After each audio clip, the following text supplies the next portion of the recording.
Wih, si Elvan tuh gak pakai helm. Stop. Mau kemana lu? Keluar bentar. Bentar, pakai helm lah. Bentar doang. Pakai.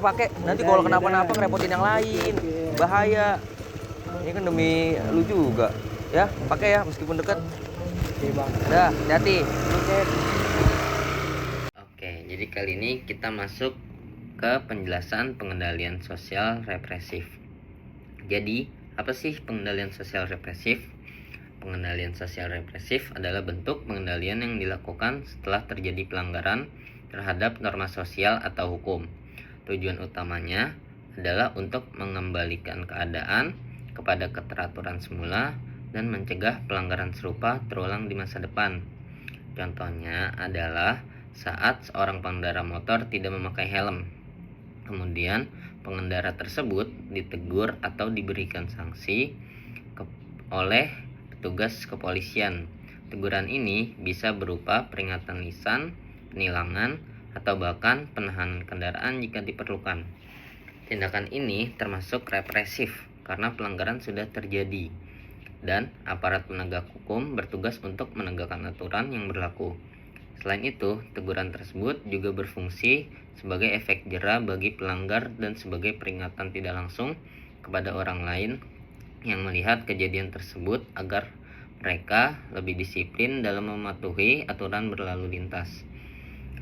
Pengendalian sosial seperti ini penting dalam menjaga ketertiban masyarakat, khususnya di jalan raya, karena penggunaan helm sangat berkaitan dengan keselamatan jiwa pengendara. Lu udah ngerjain tugas belum sih? Tugas apa? Ada tugas yang disuruh analisis artikel itu. Aduh, gue belum lagi, gue lupa. Apa kita kerjain bareng aja kali ya? Aja sih bisa. Mau di mana? Perpus oke sih. Asem nih. Rokok kali ya? Jangan dong, kan itu ada tulisannya. Gimana sih? Aduh, tapi masalahnya udah gak tahan banget nih. Masalahnya asap lu ntar gue yang jadi provokasi. Ya juga ya. Kalau nggak lu cari tempat lain aja deh ngerokok. Gue Yaudah. tungguin di sini. Gue cari tempat lain dulu ya. Iya. Ya, jadi kita masuk ke pengendalian sosial preventif. Apa sih pengendalian sosial preventif? Pengendalian sosial preventif yaitu upaya yang dilakukan sebelum terjadi pelanggaran dengan tujuan mencegah seseorang melakukan tindakan yang menyimpang dari norma atau merugikan masyarakat. Contohnya adalah usaha untuk mencegah seseorang merokok di tempat umum atau secara umum mencegah orang mulai merokok. Upaya pencegahan ini bisa dilakukan dengan berbagai cara, seperti kampanye bahaya merokok, pemasangan papan larangan merokok di tempat umum, penyuluhan kesehatan di sekolah, atau bahkan iklan layanan masyarakat di media massa. Tindakan preventif ini sangat penting karena lebih baik mencegah daripada mengobati. Jika seseorang sudah menjadi perokok aktif, maka akan lebih sulit untuk menghentikannya, apalagi jika ia sudah kecanduan. Oleh karena itu, pengendalian preventif seperti edukasi dan larangan secara tegas dapat mencegah timbulnya kebiasaan merokok, terutama di kalangan anak muda. Selain itu, langkah ini juga menjaga hak orang lain untuk mendapatkan udara bersih, terutama di ruang publik. Jadi, pengendalian preventif sangat penting dalam menjaga kesehatan masyarakat dan menciptakan lingkungan sosial yang lebih aman dan nyaman. Habis ini kelas apa sih? Kayaknya kelas gue deh. Di ruangan berapa? 206 kali ya? Kok buang sampahnya sembarangan sih? Jadi sih cuma 1 botol doang.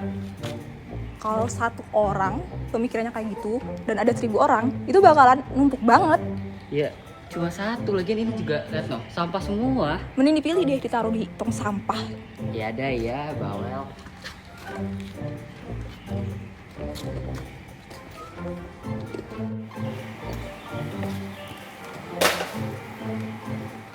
Pengendalian sosial persuasif. Contohnya, memberi teguran kepada orang yang membuang sampah sembarangan.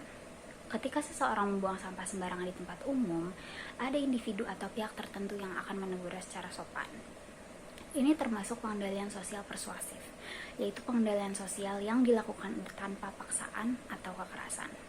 Tujuannya adalah menyadarkan individu untuk kembali kepada norma yang berlaku secara halus.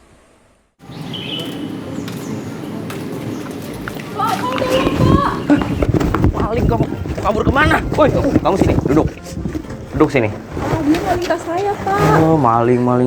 Maaf pak, maaf pak, Kenapa kamu maling? maaf pak, saya gak ada uang makan lagi pak, jadi saya maling. Gak ada uang makan, dia harus maling. Maaf pak, Kerja. maaf pak. Udah, biar kamu nggak ngulangin lagi. Sekarang push up kamu. 3 kali, cepet. Oke, push up yang benar.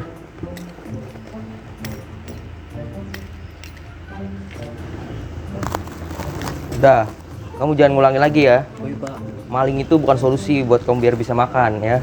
baik pak. Kerja. Oke? Oke. Siap. Kemudian ada pengendalian sosial koersif. Contohnya pemberian sanksi berupa push up kepada pencuri. Contoh kasusnya adalah seorang pencuri tertangkap oleh warga atau pihak berwenang lalu diberikan hukuman fisik ringan seperti push ups sebagai sanksi atas perbuatannya.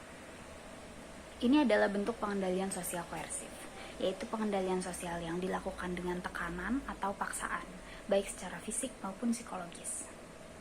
Dalam kasus ini, meskipun sanksi tidak berat, unsur paksaan tetap ada karena pelaku tidak diberi pilihan untuk menolak.